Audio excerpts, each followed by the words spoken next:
Hi, this is Krishnakant, consultant neuro physician. 60 ఏళ్ళు తర్వాత ఈ మధ్యన ఓపీ కాలంలో ఎక్కువ చూస్తూ ఉండేది వణుకుడు. సో వణుకుడు అనగానే మనకు గుర్తొచ్చేది చాలా మంది సోషల్ మీడియా ద్వారా కానీ పార్కిన్సన్స్ గురించి వినే ఉంటారు. సో పార్కిన్సోనిజం అనేది వేరు, పార్కిన్సన్స్ డిసీజ్ అనేది వేరు. పార్కిన్సోనిజం అని దేన్ని అంటామంటే, ఎవరికైతే వణుకుడు ఉంటుందో 2 చేతులకి రావచ్చు, 1 చెయ్యికి రావచ్చు. దాంతో పాటు మనిషి నిదానత అండ్ బిగుసుకుపోతా, ఈ 2 లక్షణాలు ఎక్కువగా కనిపిస్తూ ఉంటాయి. సో ఈ పార్కిన్సోనిజం అన్నది రకరకాల కారణాలతో మనం చూస్తూ ఉంటాం. ఒకటి, ఏదన్నా స్ట్రోక్స్, అంతకుముందు పక్షవాతం వచ్చి ఒక పక్కన చెయ్యి వణుకుడు బిగుసుకుపోతా అని స్టార్ట్ అయ్యి ఆపోజిట్ సైడ్ కూడా పెరిగే అవకాశం ఉంటుంది. అండ్ ఇంకా తరచూ చూసేది ఏంటంటే, వాళ్ళు వాడే సైకాట్రిక్ మెడికేషన్స్, వీటితో పాటు కొన్ని హెవీ మెటల్ టాక్సిన్స్ అంటాం అనమాట. అంటే మనకు తరచూ తెలియకుండా మనం చేసే కొన్ని ఎక్స్పోజర్, మన బయట గాలి నుంచి ధూళి నుంచి కూడా హెవీ మెటల్స్ ఒక ఎక్స్పోజర్ రావచ్చు. ఉదాహరణకి మెర్క్యూరీ గానీ,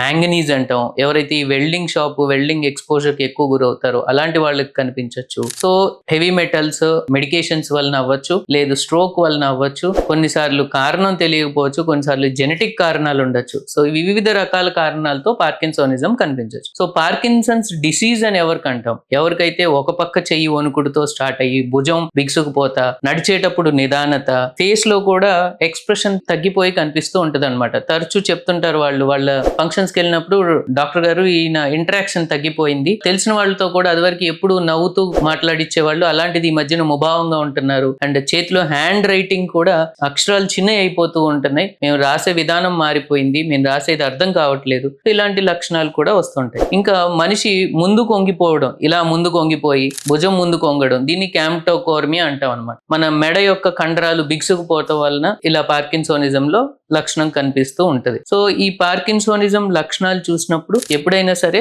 మీరు ఇమీడియట్ గా డాక్టర్ ని అప్రోచ్ అయ్యి ఈ పార్కిన్సోనిజం, పార్కిన్సన్స్ డిసీజ్ యొక్క డిఫరెన్సెస్ తెలుసుకొని సరైన ట్రీట్మెంట్ తీసుకోవడం అవసరం.